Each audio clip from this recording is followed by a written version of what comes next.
First off, I want to thank everybody for coming. Who here has never been to Pursuit before? That's awesome. We got several first-timers. Well, welcome.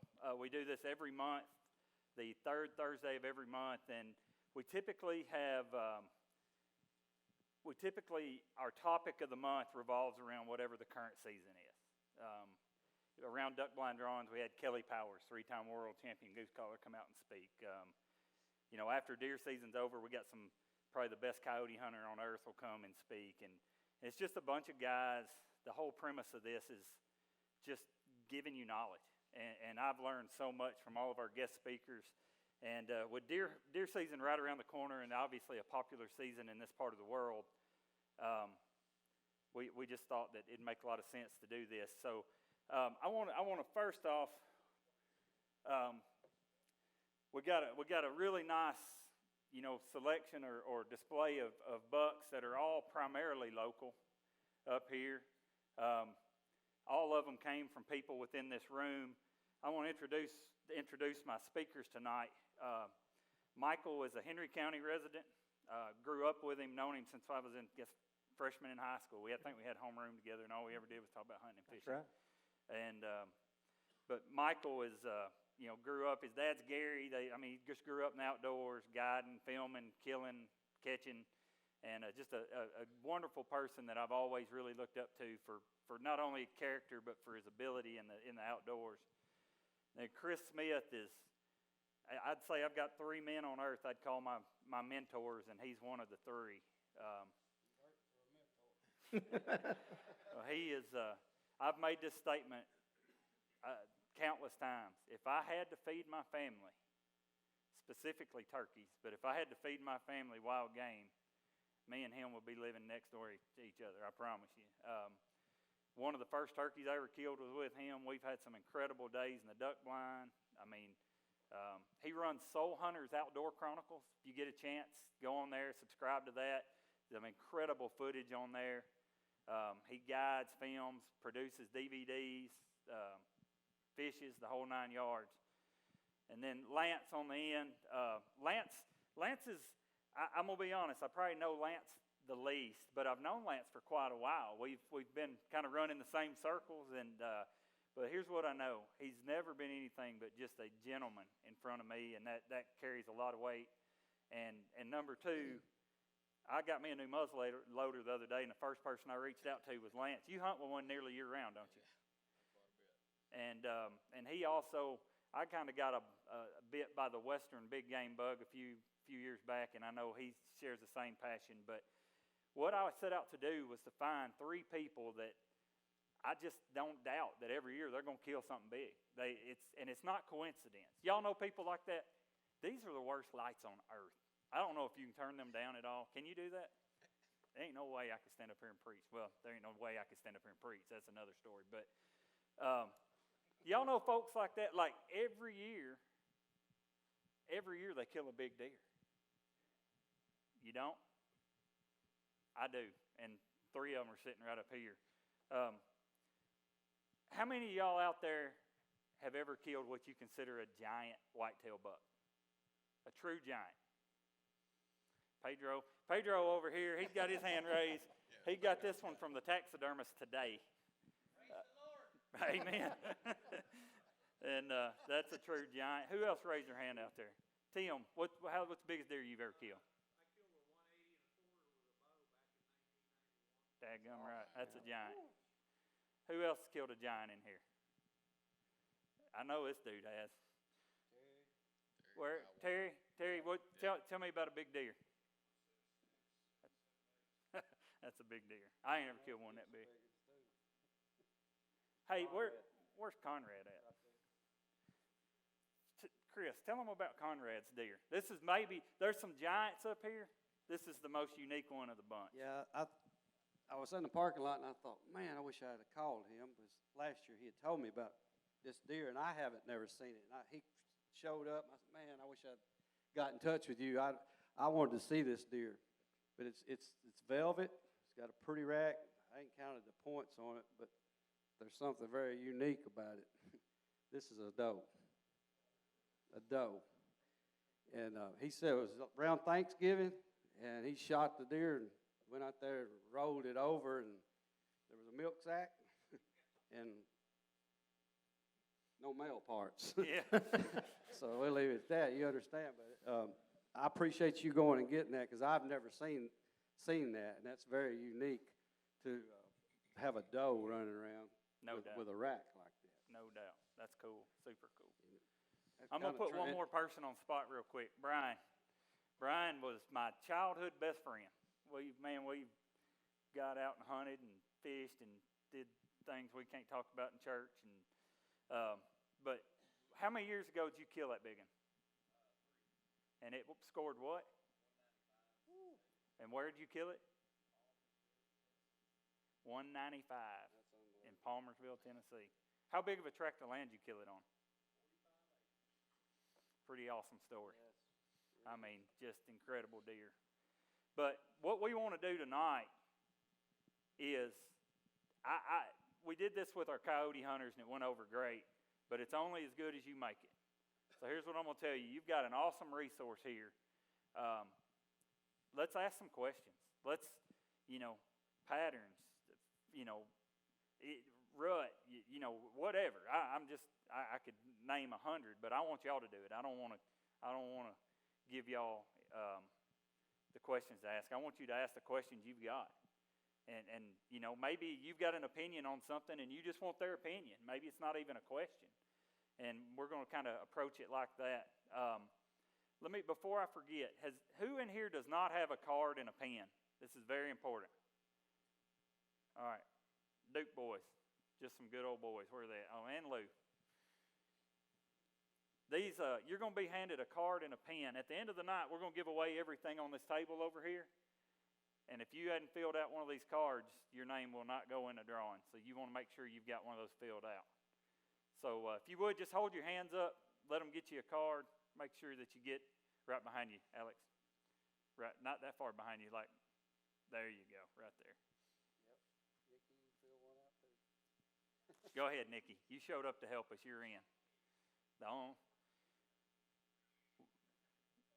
Did y'all enjoy dinner? Fantastic.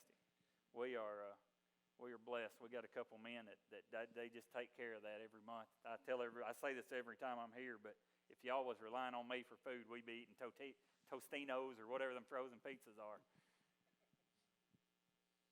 All right. So here's the deal. While they're passing these out. Let me do this. I'm going to just kind of break the ice. And we're going to go down the line.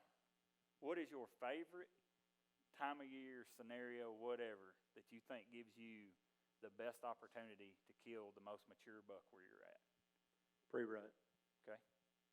Whenever the bucks are starting to get out and check the does, they're traveling a lot, and I think that's the best time of year for me. Okay. Chris? Well, at first, over the years, when I would just shoot anything that wiggled or walked, I would say what he said, pre-rut. But for the last few years, I'm leaning towards late December. After the fact, they've done run down, chased everything. They hungry. If you can get a good buck come into a substantial food source, you can pattern him pretty good and kill him in the daylight hours. Right. And that's the whole thing, trying to get one patterned. Pre-rut, it's hard sometimes. I think when they're coming to a food source, I think their belly get them in trouble, what goes in their stomach quicker than anything. And during November rut, he ain't thinking much about eating. He's thinking about loving and fighting. And he's run down. And that's just my take around Tennessee where I live. And people, western states, and it's got some big giants may have a different outlook. But for me, I'm starting to lean more late December. A lot of people ain't out there hunting. They done their thing. They've filled their freezer up with does, and they ain't out there. Good time to hunt public ground is after everybody's done. They think they're all scared to death. Well, they may get scared, but they'll settle back down to a degree. And if you can catch them using a little corn plot over here or bean field that's got some beans or something left in, a little food, and they're going there every afternoon to that, you can get you a big buck late in the year. And I'm starting to lean more towards looking at killing a bigger deer consistent or pattern it later in the year. Okay. What about you, Lance? Well, I actually agree with him, but when I was a kid, of course, that was back when you had 15 buck tags a year, and your goal was to fill all of them. I liked the first week of muzzleloader, first week of November, back when it was just 7 days. Just saw the bucks cruising, and that's what you were after, any buck. The last probably 7 or 8 years, I'm leaning toward late December. I killed my biggest buck December 28th and rattled him in. Skinny as he could be, had a bullet through he'd been shot through the front elbow, still came running in. And it's just a lot easier to scout then. If you can find a green food plot late December, the does are going to be there in the afternoon. I don't really mess with morning hunting then, but if you can find a high pressure day in a green field, you're going to see some deer. And I think the bigger bucks drop their shields there at the end of December anyway. They're looking for food, and if they can find a late estrus doe, that's the best place to find them, where there's 40 of them eating green. Right. All right, guys, I'm going to open the floor up. I just want to kind of get the ball rolling. So, Let me ask you guys, out of curiosity, in order of 1 through 3, if you're looking for a place to hunt, what are the 3 main things that you look for? Does food cover all of it, or what? How do you kind of approach that when you do that? Talking public ground or you're talking about ideal scenario, right? Correct. What's your ideal scenario? Food, cover, thicket. Ideal scenario, you're going to have everything, and deer are going to use the edges, so clear cuts, all grown up stuff, for bedding and agriculture close to it, hardwoods for the mass. But the more you have as far as edges and transition zones, the better you're going to be, in my opinion. I would think if the ideal scenario would be, like he says, thickets and what deer live in and what they like. But I would say if you could back up to something, big tract of land possibly, if you could look on a Tennessee map and find a state park that allows no hunting, or a federal refuge, or a managed area or something that there's no way nobody can get to, and you can get a little small tract of land that backs up to that you can get permission on, I think is an ideal thing, because if you can get your way in on 20 acres that connects to 5,000 acres that no hunting's allowed, but you're hunting next to a refuge, basically. So, I would, if I was looking, if I went to a strange state, that's what I would start out. I'd look for a state, a national park, or a place I've never hunted in, like just any Kansas or something, Try to find a state park that no hunting is allowed on, and then get a partial where I can find out who owns the properties around it, and try to get a small tract that joins it, and that there's no hunting allowed, and then that opens you up to, not to get on it, but to draw deer from that to you. So I heard Michael say you want a combination of different things and edges. Absolutely. I heard you say this is a pressure deal, right? Because you've got an unpressured refuge area that you've basically got access to. Well, and I agree with both of those.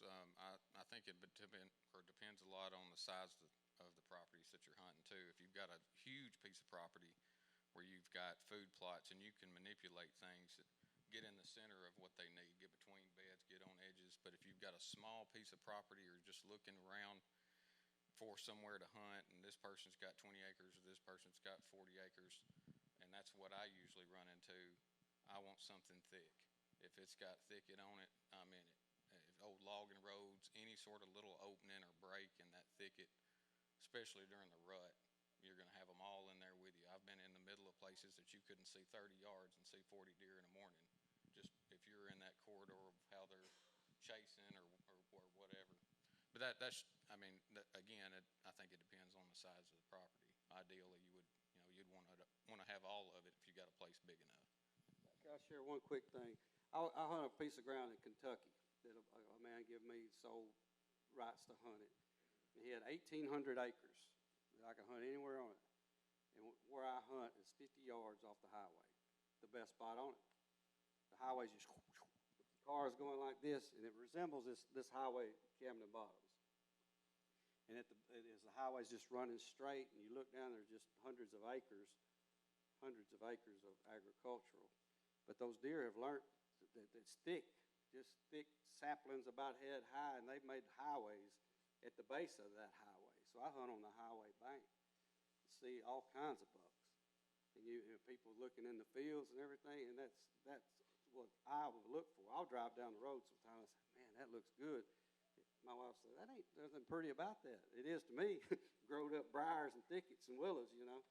But so that was something that really I learned here in the last 5 or 6 years. You know, is you overlook some of the places when you're looking way out in the deep. There'll be a little thicket close. That's the honey hole. Okay. I'm sorry. Say it again. Yeah. I don't think hitchhikers get to go to that place.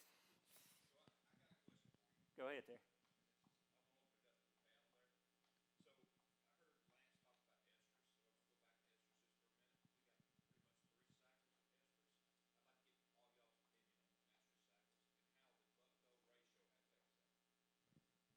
Let me repeat this. We're running this on Facebook Live. I've got a lot of people watching that want to know. So the question is, how would you describe our local, what Terry said was 3 different estrus cycles, and in a particular area, how does the buck-doe ratio affect the estrus cycle where you're hunting? To me, that's one thing we do have control of a little bit, your buck-doe ratio. And I'm not saying that we need to go out and kill every doe around. But the closer you are on buck-doe ratio, the better things are going to be. You know, you're going to be able to call the deer better. You're going to be able to work the deer better. As far as estrus cycles, I saw a fawn that still had spots last week. Saw one today. You know, Today with spots. and if you do the math on when that doe was bred, that's crazy. Nobody would think that, you know, March or whenever that deer is still rutting, but it happened. You know, no doubt things change a little bit year to year, but you're going to have some start around the 10th of November, and then a month later, you're going to have more come in. And depending on how things go, you know, like you said, you're going to have about 3. But hopefully all of them will be bred sometime in there. I've heard that a doe will keep coming in estrus up to a certain point, Right. until she's bred. And I don't know if that's factual, but you guys may know more about that than I do, and it's pretty relevant to the question. Right. Oh, yeah, absolutely. How concerned should we be about that chronic wasting disease? I think it's terrible. In the paper, they had one here, this Sunday's paper, where they had one in Jackson. Yeah. Yeah. It's certainly west moving east. There's no, I mean, I think you could track it, the cases of it. Have you guys ever experienced a deer that's got CWD? I haven't, but I think that it's something within the next couple of years all of us will have. The Asian carp brought it. Yeah. Yeah, for sure. I saw one, it was during the season, but it was by my house where I live down by Canyon Spring. It was about a year ago. They can't always walk or nothing when they're really, really bad off. So You know, and I think what we experience here more than CWD right now is EHD, or blue Absolutely. tongue, right? And, you know, scientifically, I think the symptoms are pretty much the same, but I think they test differently when you know, test their glands, lymph nodes, what have you. But yeah, to answer your question, Mike, I mean, I agree with these guys. It's coming. I I mean, you might, I just, seems like when something like that starts, it just spreads. I And think it's been here Yeah. longer than what people really, it's just really they're now just the starting. testing has Right. become do more the abundant. testing, but I think it's been around since the sixties in whitetail, mule deer out west, and it's worked its way around, you know, but. Yep. So if you guys kill one, which I'm sure you will, and even south of there, say Carroll County or in that area, are y'all gonna test your deer before you eat it? I'm probably not. I'm not here. I'm gonna put it in the crock pot and eat it like y'all did Yeah. tonight. I heard you guys talking, a show on ESPN radio, I think, on Tuesday night, and they was from Jackson area. They said they're definitely gonna test before they've got places where they get here to test. I think you get a mixed jury on that, Danny. I mean, you read about it, social media, there's all kinds of reports. You don't know what's real, what isn't, but, it seems like it's split somewhere down the middle. Some people are scared to death of it and what human consumption would mean, and others are like, it's a deer, I'm going to eat it, and I'll be honest with you, I got two little rugrats running around. Until I see somebody convince me I don't need to eat them, I'm with them. I'm probably going. I feel like it's safer than a lot of the stuff you're going to buy at the grocery store. Amen. Plus, if you're taking it to a processor, you take your deer and it doesn't have any disease at all in it, but you take it on to the processor, and he's running it, your ground meat, and adding beef fat or whatever to it, through the same grinder that he's running through a deer that did have that, so then it's contaminated yours. Right. So if I was really concerned about it, if the deer smelt bad, looked bad, I probably wouldn't eat it. But if I was going to want to eat it for sure, I'd just process it my own self. That'd be. I see Yeah. people that put on gloves that pump gasoline, Danny. I think You know what what you're I mean? talking. I'm not. You know what I mean? I'm just kind of making light of it, but I think there's always going to be varying levels of people scared to death. I mean, And I think it's pretty clear based on, it only averages out to 2% of the deer tested that they found in that zone, but it's like 2,200 deer. There's a lot of those deer that have been eaten the last few years, and it didn't just show up last year. So, and back to about out west, they've been dealing with this forever. I was out there 2 weeks ago. I was picking up an antelope. A guy came in that morning with a big elk, dropped it off. They cut some brain matter or something out. He works at the lab that does the test. He said, I'll be back in a little bit to let you know. And I said, if it comes back positive, are you going to just leave it? He said, I'm not eating it. I said, okay. So he leaves. The butchers come out there, and I said, so are you going to set that aside? And he's like, yeah, we'll hang it up till he gets back and lets us know. I said, well, he said he's not going to eat it if it tests positive. He said, we got 4 people here that will. And I said, so you don't care? He said, I've been eating them for years, and I'm fine. So it's split out there too. I mean, it's nobody really knows, and the science just isn't there to convince everybody one way or the other. I don't know what I would do if I was in Hardeman County right now and I killed one that came back positive. I honestly don't know if I'd eat it or not. what you got, Brian? So, I've always had a spot to deer hunt, always all my life. I got a family farm, all that growing up. So now that people are passing away, things like that, my hunting areas are getting smaller. So, what's your recommendations on the best way to ask for permission to hunt on private land, private farmland? I would refer you to my hunting partner, Pedro, because he comes up with more ground to hunt than on anybody I know. It's like this. He knocks on their door. Most of the time, they look at him like, look at this crazy Puerto Rican. Yeah, go ahead and hunt. They think he's there for a lawn service. But he ends up getting, Chris, and they joke about it all the time. He can hunt anywhere he wants to. Everybody tells him yes. So, sorry?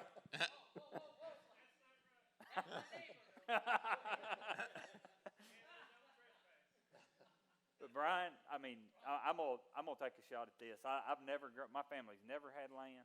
I've had to lease or get permission for everywhere I've ever hunted or hunt public, and obviously leasing is going to give you the best opportunity if it's within your budget but even then if it's not, let's say you just don't, man, I'd love to lease a lot of ground and I can't, but I would always just go, hey, look, I'm looking for somewhere to hunt. I'm a local guy. I'll help you do whatever. I'll earn my keep, and just treat them like you'd want to be treated if you were them and you had some land and you had somebody wanting to hunt it. Like Pedro says, worst thing to say is no.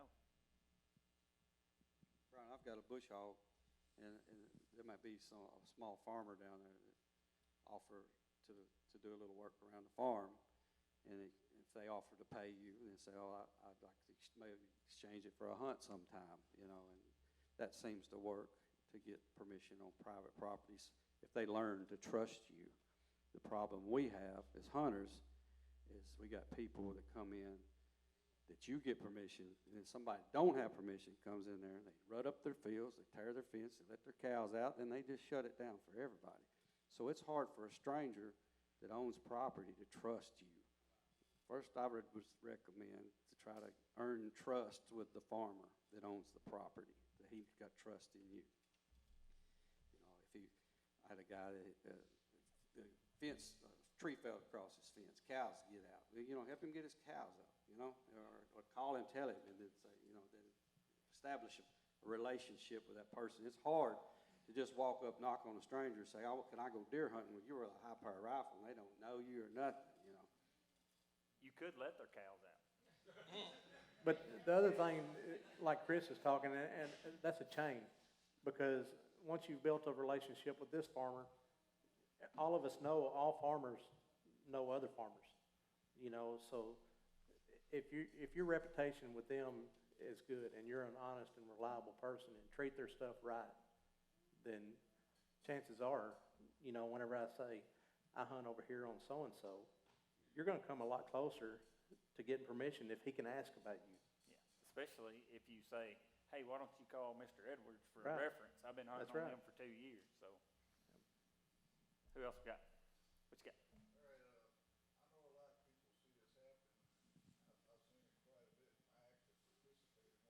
What do y'all think about the crop damage permits that they're putting out? Farmers are just plowing these deer down night after night. I hate it. I hate it. I don't like it. I hate it with a passion. My personal opinion. I know personally, it's probably been about 7 or 8 years ago, I've known at least 88 of them got dropped in one night, which is, If they've got to do something, then they should use the meat. that's You know. my whole big thing, because most of them get dropped out in the field, they get drug off to the side, the cows get them, or whatever. Half of them shoot them in the gut so they'll run out of the field. I mean, Yeah, that's what most farmers do. It's inhumane, but there's two sides of that. We're hunters, they're farmers. I do understand, that they got to feed their families, put them through school, and that's their living, but I don't like it. I did participate in it at one time, but I told the man, if I'm gonna go out there and shoot it, I'm gonna eat it. And I actually took the deer out of the field, and processed it myself, because I just can't see it sitting there and waiting. With hungry people everywhere, yes, I agree. who we got? What you got, Ron?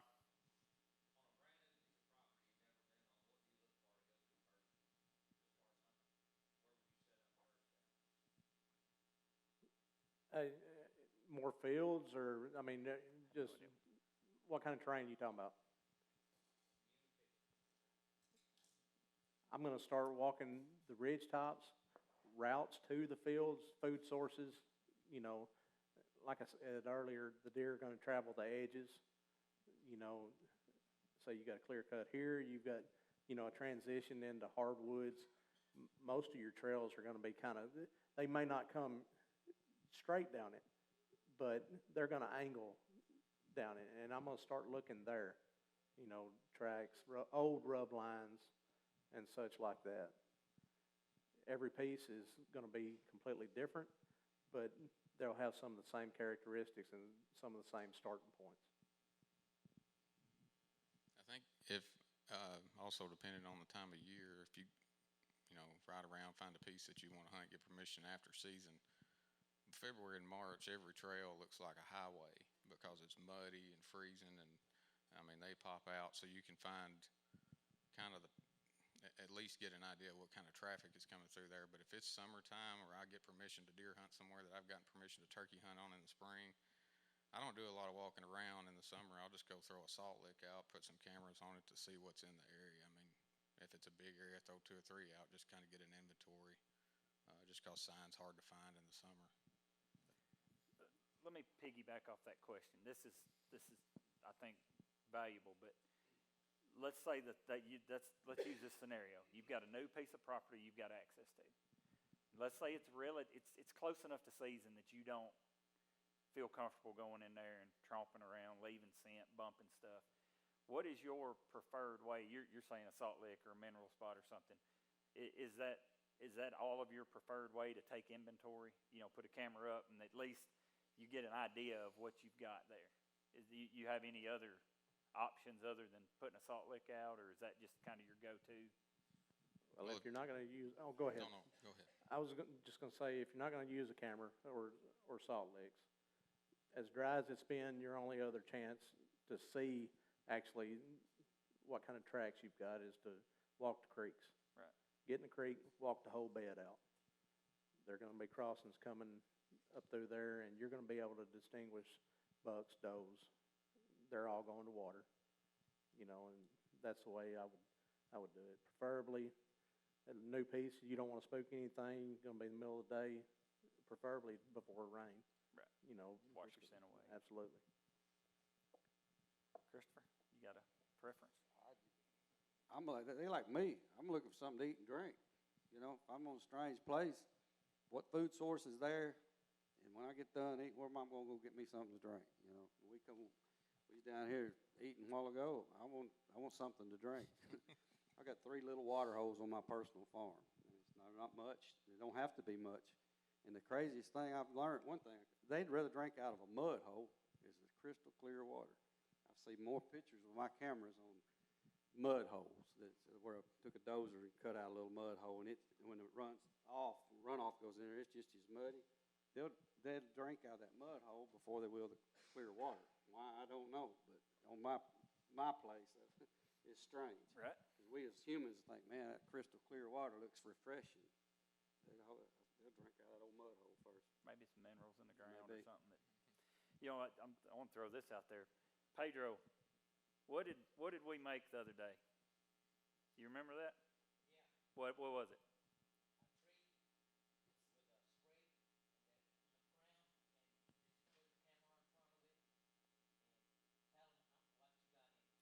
So, how long ago? 2 weeks ago? Yeah, Probably 2 weeks maybe ago. 2 weeks. These guys went and built a set of stairs on the shooting house that I fell out of, so I could thankfully take my kids up and down it for the youth hunt coming up. But while Chris was finishing up, I drug Pedro over there, and we found a tree, cut it off, and went out there and took post hole diggers. He did. It's hard to post hole dig on one leg, and but that's that Puerto Rican thing anyway. This is on Facebook Live. I'm finna get death threats. I forgot about that. Anyway, we put this tree in the ground, and we stripped all the limbs off and left 2 limbs and made one of them a licking branch. We're going to give some away tonight, some hunter specialties or buck balm, synthetic forehead gland on it, raked out a spot and put scrape generator in it, and we hung a camera up. About a week later, I ran out there just to kind of check on my food plots, and I pulled that card and threw another card in the camera and drove home and stuck it in the laptop. And we did that. It was 1:15 when we left there that day. 6:22, one of the best bucks I've got on camera all year was standing there rubbing his head all over that limb. It was about 5 hours old. And for just traffic, it is incredible. And them little bucks will come over and paw around, the does check it, but the best buck I've got on camera in a long time came to it within 5 hours of putting it out there. And it may just be a curiosity thing to who's in my neighborhood that hadn't been, So I don't know a lot about mock scrapes or licking branches, what have you, but so far, my first experiment has been it gets a lot of, there was 400 pictures on that camera, and I don't have half that on any of the rest of them. There's a guy on YouTube that I've learned a whole lot from. He's a lot like us. We're not big-time farmers or anything. He farms called Whitetail Habitat Solutions. That's his YouTube channel. And he's got a whole list of mock scrapes, how to make those, and he's dead on. I mean, I've learned a lot from this guy. Might check him out on YouTube. And it's short little video clips and very educational about any question that you want to ask. He's very knowledgeable. Okay. Another question? What you got?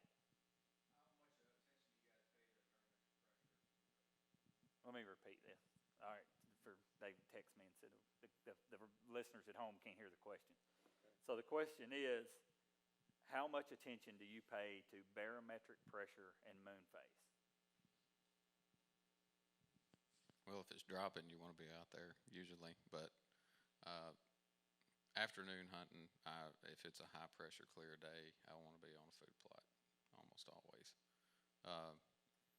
As far as monitoring the barometric pressure, that's what I'm looking for usually. Either dropping really fast that afternoon or that morning, or trying to find a high pressure afternoon on a food plot. But moon phase, absolutely. If it's full all night, you're going to have some sketchy morning probably. Both of those determine. I don't really know, one way or the other how to tell you to hunt those. It's just those are definitely going to affect how you plan your hunt, depending on what part of the year it is. Obviously, November is going to be when you're watching that moon the most. But We had a full moon last weekend, and the movement from 10 o'clock to 1 o'clock was crazy. But if you have time to be out there and your wind direction is right, and things are right for you to be out there, you need to be there every chance you get. Whether the pressure's right, whether there's no good way for you to pick for sure this is going to be the best day that I have to kill this deer. You just need to spend time in the woods. I would say to a working person that has a day out of the week that he could pick, I would definitely go by the moon phase. There's some good apps out there that DeerCast that makes predictions. The red moon phase. I look at all those. Yeah, but if you only had one day out of the week that you rest of the time you got to work, I would pick the best day, the highest percentage. But I will say this: weather trumps everything. Absolutely. Weather will absolutely trump everything. But November, if I ain't in this house right here, I'm going to be in a tree all day. Pedro hunts with me. He'll say, "How long you going to hunt?" I said, "You know how long I'm going to hunt." he might come in and eat a lunch. I take my lunch with me and I stay there all day because you never know. Even if the deer's, say a hot doe's bedded down and a buck's cruising, she jumps up and takes off running. Well, it could be 10 o'clock, 11, whatever. She may want to have intentions of laying bedded down, but he's cruising and smells her and runs through a thicket. And I've seen it happen in the middle of the day, and then the chase is on. So if you're in a rut, be in a tree or in a shooting house. Hunt. That's right.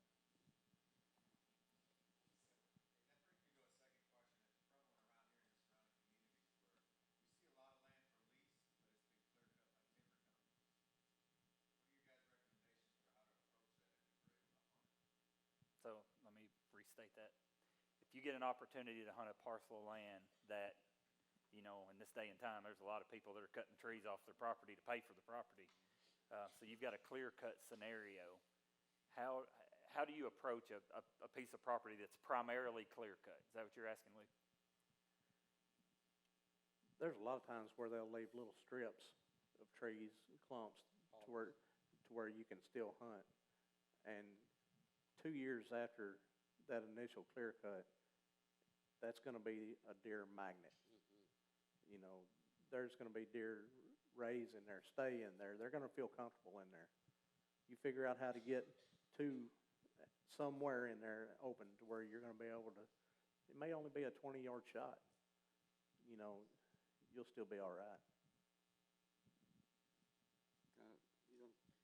A clear-cut property, if you get an opportunity to lease it, and you might not think, if you get a long-term lease on it, and it does two things. It's already cut, it's already cleared. You can get lined up to where I want to put my food plots. And while it's clear and low, and go on and work your ground then, and let's look at 3 years down the road on this piece of property, where you got your plots where you can get into them and get out, and let the stuff, their beds grow up around them. And then there you've got the honey holes already picked out, with the bedding areas coming up, with natural browse in the springtime. That's where they're going to get their antler growth. So you're setting on a magnet. Clear cuts can be great. You've lost your acres. That's the mash crop is that's the sad thing. But that's where you need to come in and plant high protein food plots such as clover. And I think that's probably the best all year round food plot is you never get a good clover established. It's the longevity of it. It's longer, higher protein, and it lasts longer. You get a good growth in the spring for your does, fawning does, and then in the fall to hunt over. So you can use a clear cut to your advantage, because a lot of people won't lease that ground just because of that reason, because it's clear cut. But if you can get a long term on it, man, it can be a sweet spot. I agree, and like I said earlier, I love hunting thickets, and I hunt a lot of that right now. A big place that's been cut several times, and like he said, if it's early on, you got logging decks. Go in, clean them up. Even if it's a few years old, you can still usually get in there, cut the saplings out. I mean, it's already an opening for them. So if you can get anything growing in there, and another thing too, at whatever cost, keep those trails open. If you can get a trail open, if you make a new one today, there'll be a deer trail in it tomorrow. They're living in there already. If you can keep their food in their bed, which is those logging decks are usually right in the middle on a ridge anyway, it can definitely work to your advantage. It looks bad when you're going by it and you're like, man, it looks like a wasteland, but it's a deer mecca. I've got a friend that Andy Morgan that's killed. Chris and I stayed with him filming a fishing show back in the spring, and I don't know how many giant deer he's killed. He had about I'm gonna say 15 over 150 inches. He said I got all my 140s and 130s and stuff down in the basement. Yeah, he don't even count them. But ones in the basement was bigger than anything I ever killed. Andy's a pro fisherman, and that's kind of how our relationship evolved. But he's an incredible hunter. He told me he fishes so he can afford to hunt, and they don't contradict each other in time. But he told me one time, we were talking about that because I was leasing a piece of property that they were going to log. And he told me, and it's kind of like what you said about those transition areas and edges. He said, I don't care if they go in there and cut every tree down. He goes, some deer are going to walk the same. And he said, it's just like offshore bass fishing. He said, they're going to follow the same terrain. He said, they don't even know why they do it. That's what he told me. And so just something to think about, because he referenced a clear cut. He said, if they go in there and clear that whole property out, he said, them deer are going to follow them same little transitional. You look at a topo map, you can see, just like if you bass fish, you look at a topo map and find out the routes some fish are going to go. The deer are the same way. So clear cut, woods, whatever. He said, if it's woods one year and clear cut the next, they follow the same trail. So. Anybody else? What you got, Chad?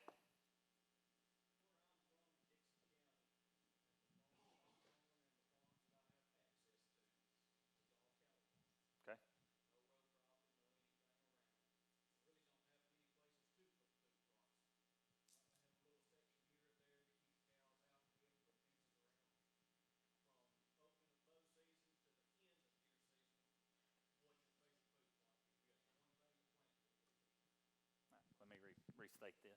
So if you're in a scenario where you've got pasture land or whatever the situation dictates, but you've got the opportunity to plant small food plots, the question is, what is your favorite variety of forage that you would plant that would basically carry you all through deer season, from archery till the end of rifle season?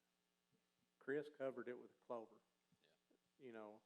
Your soybeans are awesome early, and you get a little bit more out of that late winter if you leave them standing too, but there's going to be a long period where they dry up. Corn is good for a while, and then kind of basically the same thing. Clover, they'll stay on it all year.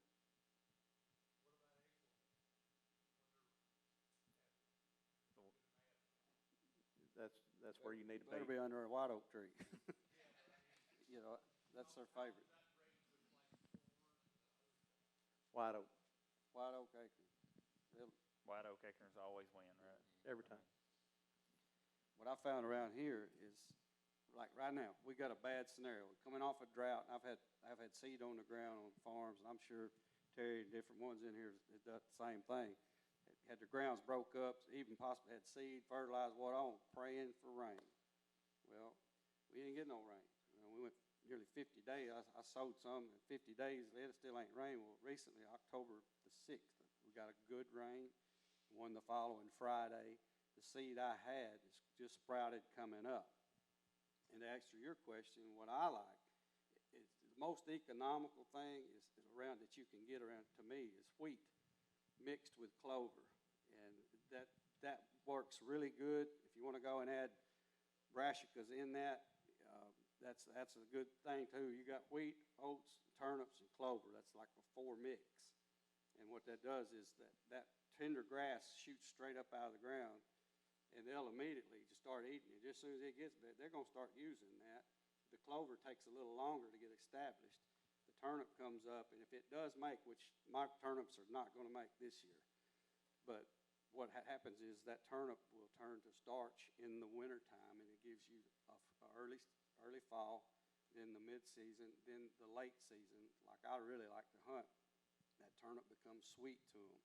And I love to have a good turnip patch in December after the frost has gotten onto it. I love it. But I like the acorn situation now because I feel like on the plots that I have, it gives them a chance to get established right now because they're standing underneath a tree waiting for the wind to blow or a squirrel to drop them or waiting for them. They're in the woods right now.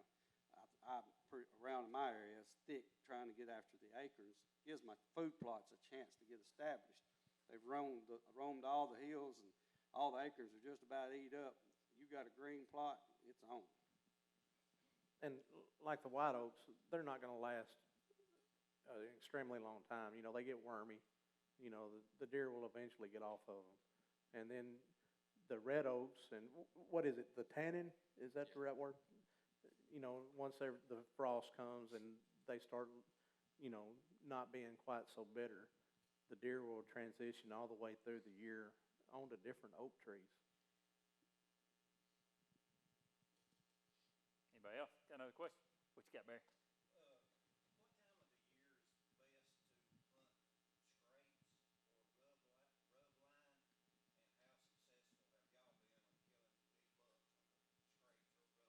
or rub line? I'm going to once again pose that. So Barry's question is, what is your preferred time to hunt, you know, buck signs, scrapes, rub lines? What time of year do you prefer to concentrate on that? And has that been a substantial factor in your success hunting those type scenarios?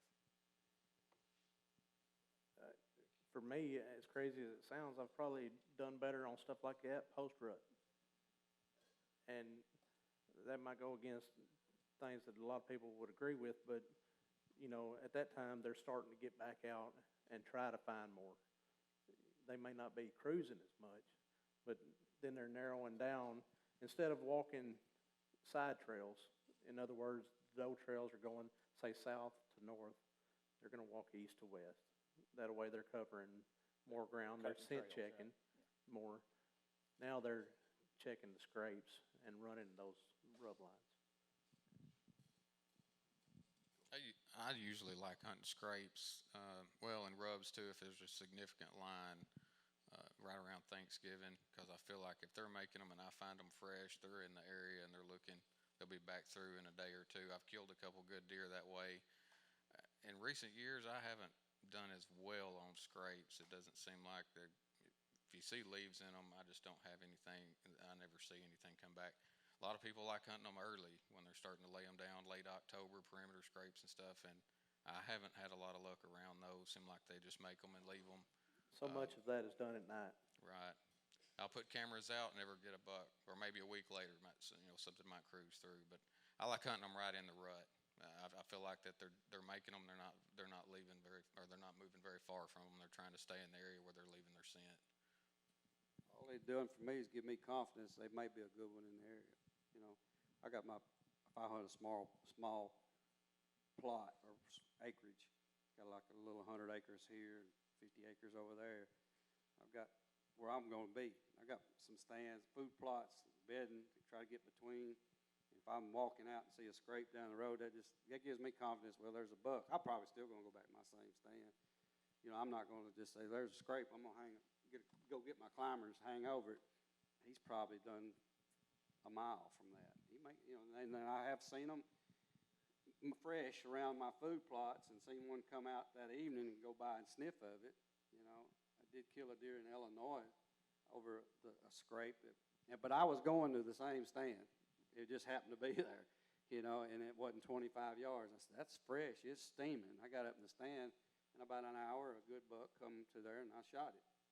You know, that's the only all they do is give me confidence. There's a lot of activity in the area. Anybody else? Hang tight. I'm going to go ahead, Brody. I'm going to come back across. Well, I just want to hear you guys' favorite personal West Tennessee hunt. When it happened, you were the shooter. Just going back nostalgic. Your favorite hunt so far. When and where it was. Story real quick. Okay, so we're going have story time. You get the opportunity, and unless anybody was with you that's here, you get to tell a story however you want to. So what Brody asked was, what is your favorite memory? If you could pick one West Tennessee hunt and kind of take us through that, you know, what scenario and what stood out, what was the outcome? We'll just start right here and go down the line, Michael. You know, it actually ended in not harvesting a deer. Whenever my brother was younger, he was a juvenile. It was a juvenile hunt. The week before, me and Jason Brewer had been scouting, and we got out of our truck, and he grabbed his bow, and I did not take mine. He said, "You're not going to take your bow?" I said, "No." I walked in to look at this place, and I jumped a doe that was to my left. 7 bucks stood up, and one of them was a giant, as big as anything I've ever seen. The doe was blowing at me. The buck walked by. Of course, I'm standing there empty-handed, nothing in my hand at all. So the next weekend was juvenile hunt. We took my brother in there. 19 different bucks cruising, all straight underneath them before that deer come through. I had dozed off, and Tyler was doing everything he could do to get my attention. I looked around, and this tree, about this big around, is just going. He went to shoot the deer and just clipped him right across the belly. Was never able to find the deer, but I've never seen such a deer anywhere around. And even though we didn't get the deer, I'll never forget that. Oh, yeah. Chris? I've never killed no real monsters like these 180s and stuff, but some of the most memorable ones is some small bucks and even does with kids and watching the excitement. I've seen some young guys in here that I know as I've watched them shoot their first deer. My wife, when I first started dating her, she'd never been around, and I never would have dreamed that she'd ever had blood in her eyes. So she went with me, sit in a deer stand one evening, and a nice 7-pointer come by, and she said, "Why ain't you shooting?" I said, "It's just not quite big enough. We're going to let him grow." And I said, "That'd be a good one for a kid or somebody's first deer." And she looked at that, she said, "I might want to shoot the deer." You know, and I said, "Well, there it is." She was thinking about it, and it went off in the thicket, you know. And she said, "I should have shot that deer." She's never shot a gun in her life, a rifle, period, you know. And so here it comes back out at the other end of the field, and it's 150 yards probably. And she said, "That gun shoot that far?" I said, 7 mag. Yeah, I said, "I think it'll go 150 yards. So I leaned her up in the corner and told her what to do, and she shot it, and it just, you know, it was on. Blood was in her eyes after that. And when my daughter, you know, I could just go on and on about my favorite hunts. My favorite hunts didn't involve me pulling the trigger.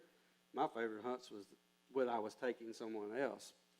And probably before we close, my favorite hunt of all times has to be with this deer right here. and I never pulled a shot. And it's with Pedro, and we've got it on film. And if we don't run out of time, I'd like to show y'all that clip We're gonna tonight. watch it.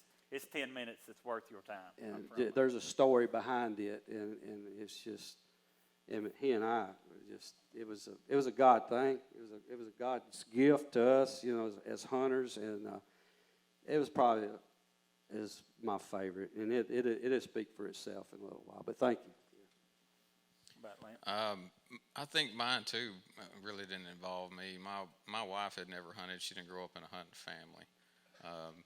Wasn't ever around guns or exposed to hunting for that matter. So it was.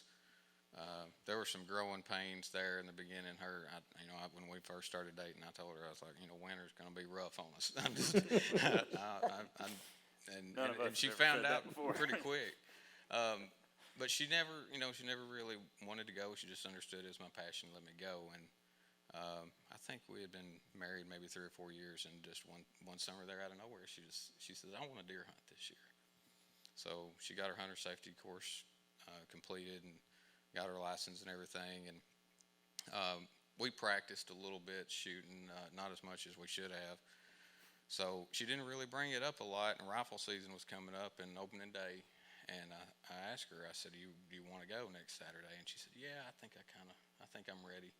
Well, I'd been running cameras all week, and I had this goofy buck that was showing up every day at 7:30 at the same spot. I think it was kind of a little community scrape. He had like 13 or 14 points, but it was just mass in a cluster. It wasn't really pretty, and it wasn't huge, but I thought, man, that'd be a wild first buck to kill, with that many points and that mass. So I told her, I was like, I got you a buck. It's coming out at this time. Well, we woke up late. We go get in the blind, and it's like 7:15. At 7:30, that buck walks out, and he's broke everything off but the bases. Then, so it didn't matter at that time. It was like 40 yards, and she went ahead, and I said, all right, now get up on the gun rest. Boom! And before I could even tell her to go, she's down this deer. And we get out there, and I'm wanting to get some pictures and stuff, and she teared up, and it was, a really emotional thing for her, but she never really wanted to do it again. But that whole hunt and, kind of building up to thinking she's got this really unique buck. And then that night, I had pictures of him the day before, had everything. That morning, it was all gone. So that one was probably my most special hunt up to this point. Can I share mine with you? I got a little boy, and a lot of y'all here know him, Fisher. You'd know it if he was here, too. He's 6 now, and, man, he's just my little guy. Like, every step I take, he takes. I come out dressed like this, he gonna run in his room and find something that looks like this, and that's Fisher. I grew up in a family, Brian's family took me hunting way more. My family never hunted or fished, and I just always said if I had kids, I was gonna give them an opportunity. And I know a lot of people growing up that their dads hunted and took them when it was convenient, not when it was good. And I always said I'm just not gonna do that. It was I don't remember the year, but Fisher was. I'll tell you this: it was January 1. It was New Year's Day, and I had a little green clover plot in Carroll County that is just full of does. And I had a little 7mm 08 that I just itching to shoot, and I thought I'm gonna go shoot a doe.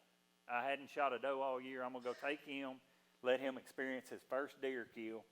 And my uncle Ricky is like my dad almost. He's like best friend and dad all in one. And he had set this shooting house up for us on a trailer. It had a heater in it. And so we swing by the store and get ho-hos and Little Debbie's. I've got a diaper bag. That's how little it is. I literally carried a diaper bag. We hadn't been there 30 minutes, and, man, we're taking selfies, and we're having a ball, and you can't keep him quiet. And he's jacking with the heater, catches the blind on fire. And we get that put out. That's a true story. And that ain't a place you want to catch on fire and be inside of. But so we ain't been there 45 minutes, and this big old fat doe comes out there munching around in this clover patch. I said, all right, Fisher, and I get his earmuffs out. He goes, I want to shoot him. And I was like, because he can't hear himself. He's got them muffs on.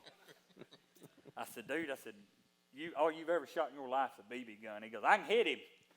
I pull his muff off. I go, dude, you got to be quiet. And he goes, you know what I thought? At that moment, I thought, what's it hurt? The little gun don't kick. He wants to do it. I don't want to tell him no. sink or swim, son. Here we go. I roll the window back, and I put the gun out, and I get her in the scope, and I get him over in front of me, and he goes, I want to do it. All right, dude. He's fixing to shoot a tree in the swamp 300 yards away. And I reach up there, and I said, you tell me when you're ready. He goes, I'm ready. And he's just like this.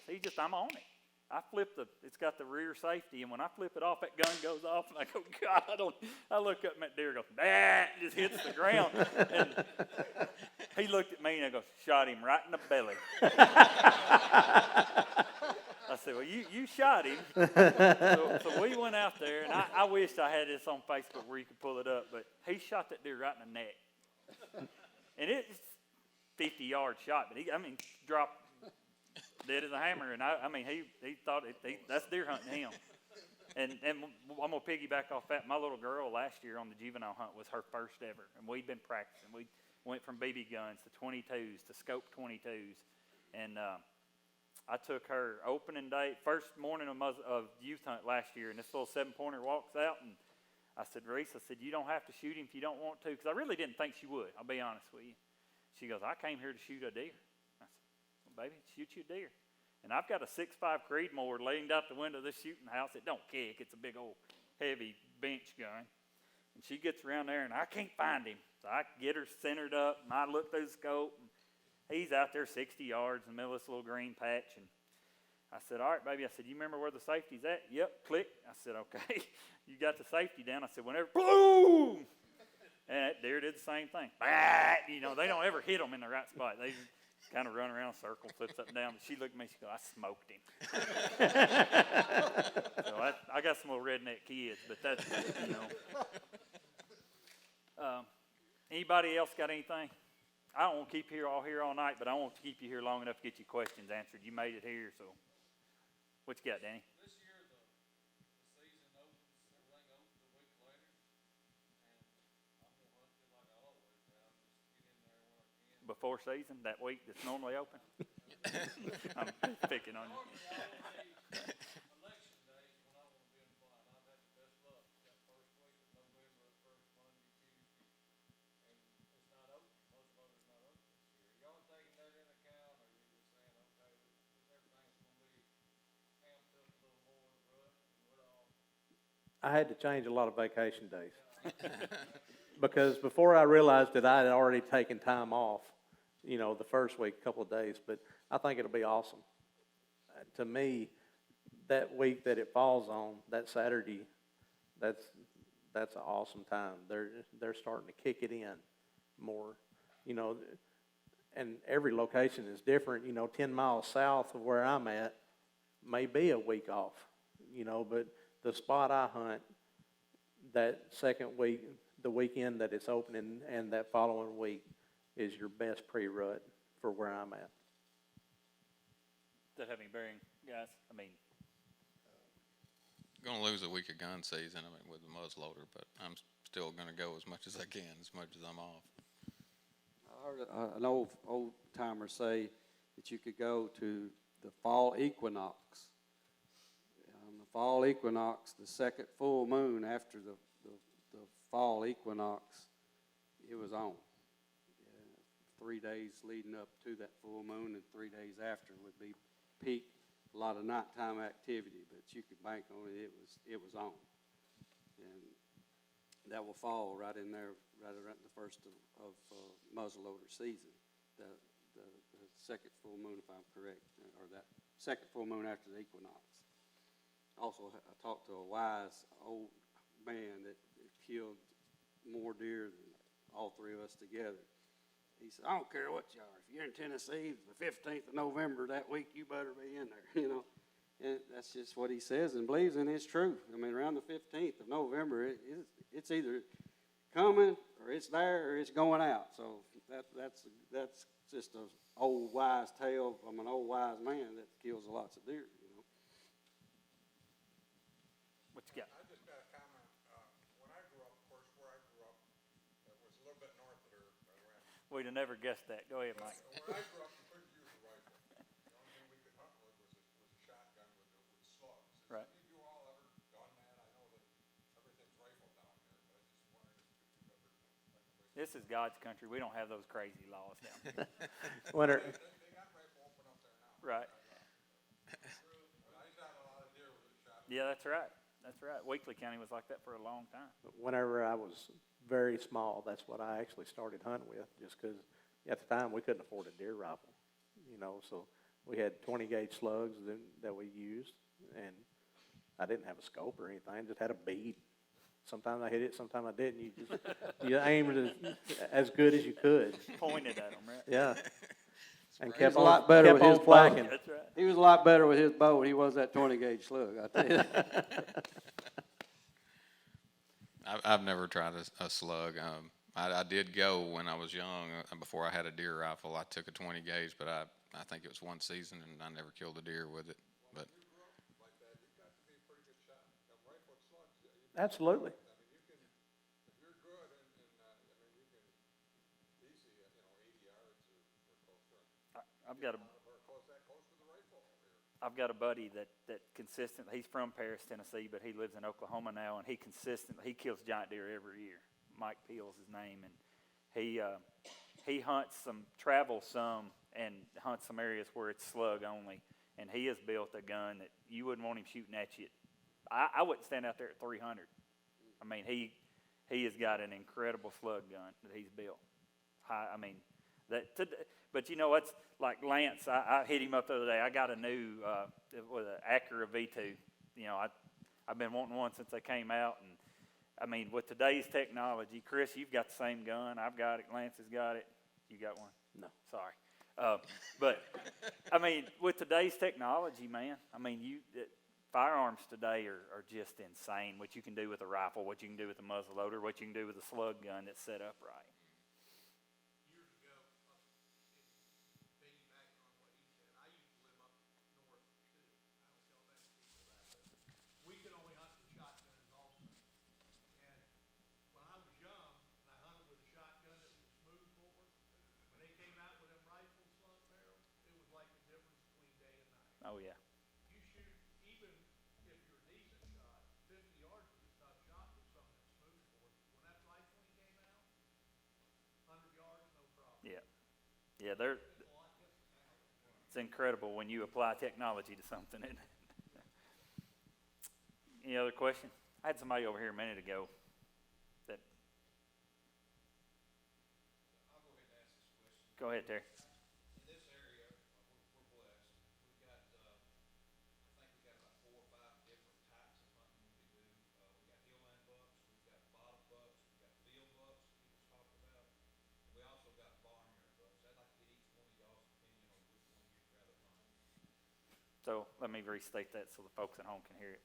In this part of the world, we got pretty diverse terrain, and that leads to different types of deer who key in different types of areas. Highland, your hill deer, your lowland deer, field deer, kind of your even residential deer at this point sometimes get real big. What was the Barnyard buck. Yeah, but what was the actual question itself? Okay, so for any perfect scenario, one of those type of deer, what's the one that you would prefer? We'll just run down the line. I like the bottoms. I grew up hunting the bottoms, and I mean, not the bottoms, but just bottomland bucks, swamp bucks, eerie habitat. It's just kind of spooky there, and never knew what you were going to see. That was always my favorite. I don't hunt it as much as I used to, but that was my favorite. My favorite style is, I really enjoy, I'm fortunate enough to own a very small piece of property, and I take a lot of pride in the summertime in trying to plant food plots, and I really enjoy watching something that I've planted that God's allowed the rain to come to make it grow. Watch the little deer come, watch them in the does, and maybe hopefully get a good buck out of that. Being private ground, I prefer that. That's where I get my satisfaction, and taking somebody that's not never killed a buck. This young man right here he's going to shoot the next buck off my property, and because he's never killed one, and so we vowed together, me and him, if we can get him a buck, and I know where he can get one. I don't know how big he's going to be, But personally, that's what I like, doing that. These guys, you can turn them loose anywhere, and they're going to come out with something. I'm not. They've got a sixth sense about them, where I have to try to make something happen. And I enjoy that part of the hunting, of planting food plots, and attracting them to come to me. And that's my favorite way. But I do like to be where I can see my food plot and also see the woods and thickets too. If they're skirting the outside edge, I can still make a shot into the woods. That's my personal. I hunt everything, wherever I feel like the opportunity is the best. As a matter of fact, most mornings I have no idea where I'm going. I show up and then I decide. I've got a lot of different places that I think I can kill this deer or that deer, but until I see what the wind's going to do, I never for sure know where I'm going, and chances are I'm going to change my mind. But you talked about barnyard bucks. Those things are awesome because you can actually get away with a lot with those deer. I killed that deer with a bow with a man changing a water pump on a track hole 50 yards away from me. And those deer actually think they've got everything pegged. So if you slip in and you play your cards right with the wind, you can kill the mess out of them. And chances are you're going to be able to sit back and scout them a little bit easier. But they can stand a little more pressure. That's right. That's right. Little tricks with driving in on a tractor to check your cameras or trim your stands. Barnyard bucks, I'm going to be on a tractor every time I go in there. I'm not going to just walk in because then they'll start getting suspicious. But to Lance's point, there's something special about hunting them bottoms. And during the hard chasing, I love being on ridges. So wherever I feel like I'm going to have the best chance is my favorite that day. Good answer. Anybody else?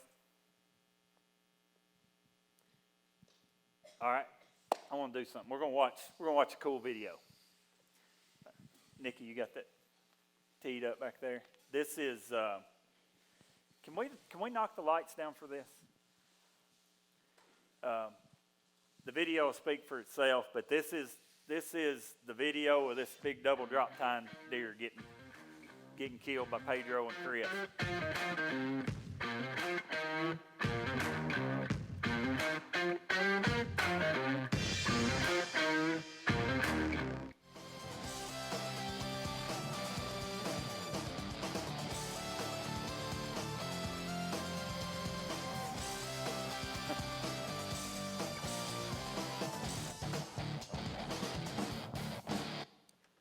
Folks, what an amazing morning already. We done seen 3 bucks chasing a lot of turkeys before we could ever really get stuff going here. But man, it's already gonna be a good day. I can tell right now. Got 2 hot does that are running across the field. Just a matter of time. Big D, Double D will be out here. You ready for this? Yes, hey, I'm ready for this. Hey, let me tell y'all, let me share something with you. What we done, this field is beans that are late beans, and they have mollyhawked them. And the farmer ain't even going to try to pick them because there ain't many beans left.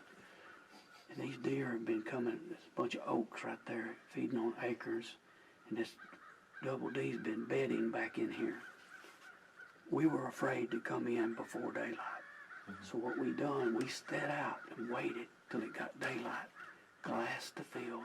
There was nothing in the field. We run and got in the blind because we was afraid that if Double D was in the field, that he would see us and we'd spook him and we would never see him again.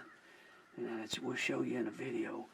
Back in October, with a crossbow, my buddy missed him at 30 yards. Just grazed the top of his back out of this blind.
moved the blind just a little bit, but for the wind purposes, where it would come down the field and would roll our wind around.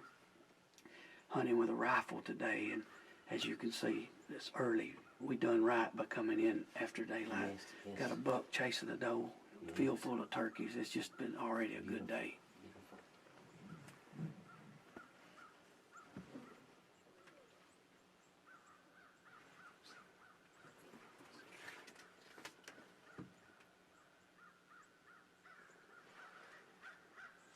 Don't have deer, brother. I'll tell you what, from all we've been through with this in the past month, Yes, I know it. it's amazing. He left, the deer left for probably 2 weeks, Yeah. and we checked the trail camera, and he had showed back up. Got a good cold front, wind's right, all the stars is right. Predictions are deer cast. It says today's a great day, so we're just believing that today's the day.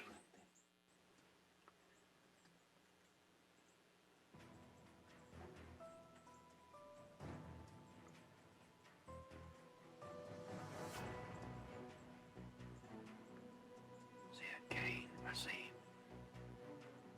Is that him? Yeah, that's him. Let him come, buddy. Breathe in, okay? Don't, you gotta make this work. If he starts to run, you better stop and shoot him. He starts. Better stop him. Back!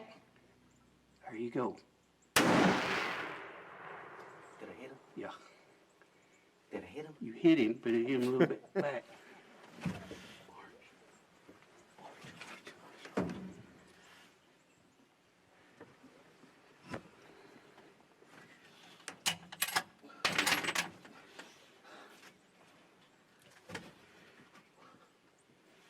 We just shot double D. Well, it did. It looked a little bit back. But I get a shot at him. Good. I hit him, though. You I hit him. the deer, Okay. no doubt. But it looked like it was a little bit back. Okay.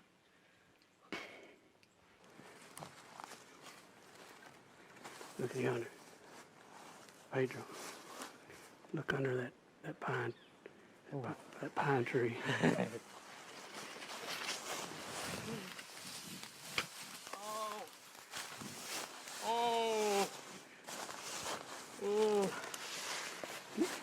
Oh, Lord, look at this. Oh, thank you, Jesus. Thank you, Jesus. Thank you. Thank you, Lord. Oh, thank you, Lord. Oh, praise the name of the Lord. Yes, Jesus. Hallelujah. Turn his horns a little bit. Show him off. Look at this. Look at this. Oh, I would thought I would never see this in my lifetime. Look at this. Praise you, Jesus. Look at this. Oh, look at this deer. Lord Jesus. Look at this deer. Look at him. Can I join you? Come on. Here's my buddy. He helped me through the beginning on this deer. We did it. He filmed it. He told me when to hunt him, to about the winds and everything. All I did is I used to just hunt, and he taught me how to hunt with the wind and stuff. And he didn't know that we were here. How many? I didn't even count. 1, 2, 2, 3, 4, 5, 6, 7, 8, 9, 9, 10, 10, 11, 12, 13. 13. Praise. He has some kickers He too. got other scoreable points probably right down there. Just talk a little bit louder. Lord, thank you. Look at it. He has, what, 13 pointers? 13. 13? I guess you would call it a 12, but that one may be a scoreable point. This Yeah. could be, I mean, if you want to add that, but Yeah. who cares about Who a cares? score? And double brow time. Double brow time. No, it's double drop time. Double drop time. Double drop time in Tennessee. Okay? Look at this. In Tennessee. Oh, Hey, we're going to thank go you. get the truck. Yes, go get it. Go get the bucket. You better stay here so a Yeah. coyote don't come and get it. Coyote ain't got nothing over me. You shaking still? I know it. Oh my goodness. Hold it. Look at this. Good shot, Pedro. Perfect shot, Pedro. Stay down there. Oh, I want to get one right here. yeah. We'll get more.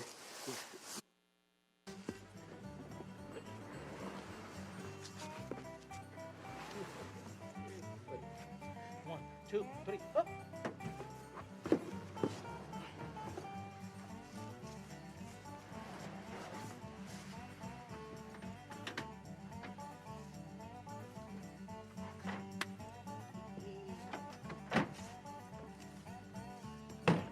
Processor we go. That's right.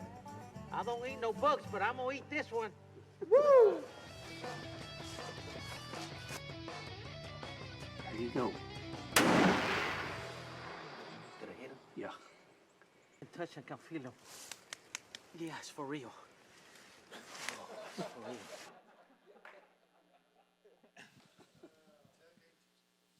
real. Thank the Lord for this mighty trophy that He has given us. And I would never thought that I would see this in my lifetime. But hey, it happened. It's a trophy of a lifetime for you, buddy. And I'm proud of you.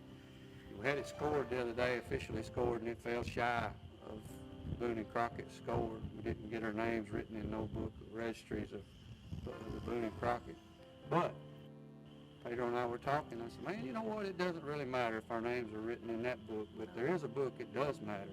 That's called the Lamb's Book of Life. It's mentioned in the Bible where Jesus writes our name in the Lamb's Book of Life when we come to know Him and turn from our sins and accept Him as Lord and Savior of our life.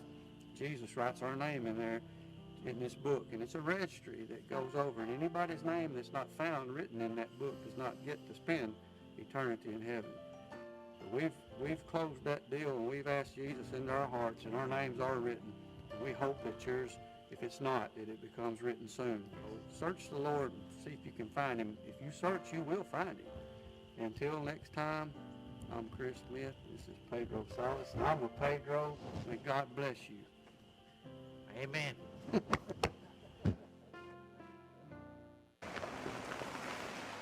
Hey, I forgot something. I want to tell you how much I appreciate you watching our show, and love for you to hit that subscribe button, and there's a little bell on there. If you hit that little bell, that's a notification sign that will let you know when our next episode of Soul Hunters Outdoor Chronicles is up. Hey, we need you, we love you, God bless.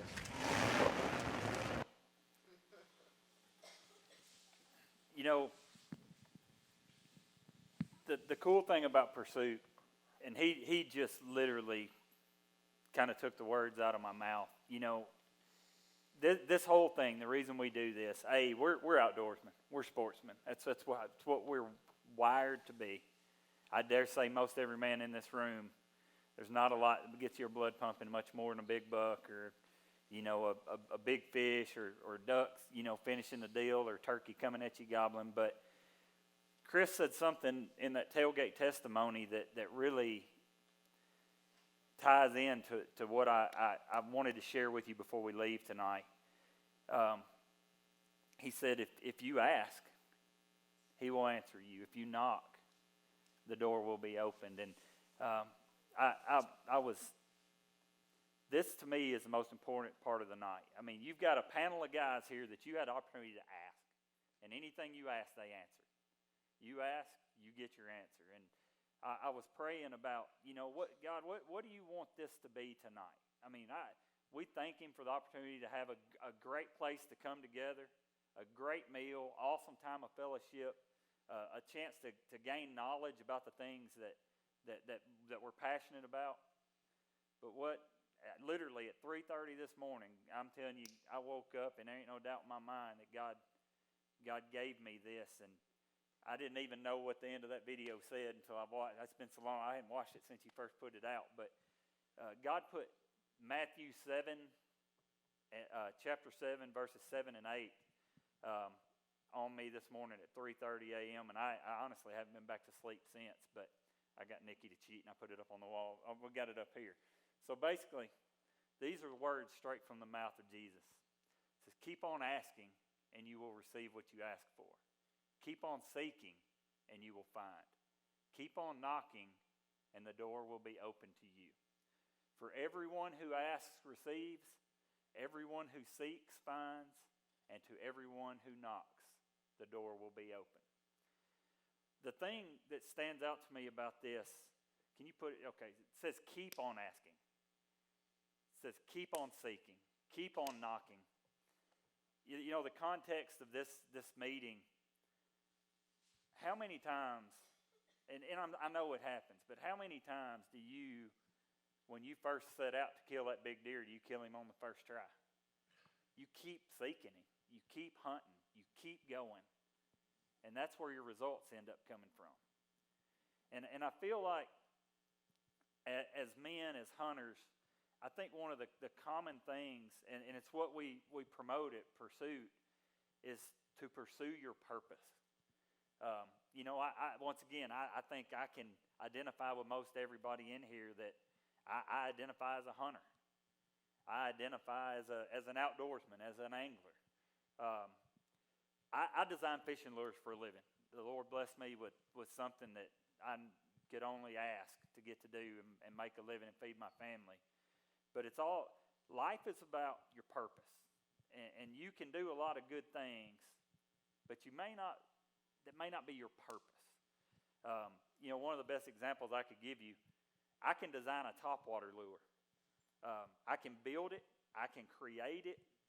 I can tweak it and make everything, put all the parts together, and its purpose, its design is to be fished on top of the water. Well, you can take that thing out there and try to fish it deep. You're just going to get frustrated because it's not within its purpose. And the thing about us, each man in this room, you know, the truth of the matter is the Creator has the sole right to design your purpose. I don't know about you men, but I'll be very honest and transparent with you. I've had stages in my life where I was way outside my purpose and I was super frustrated.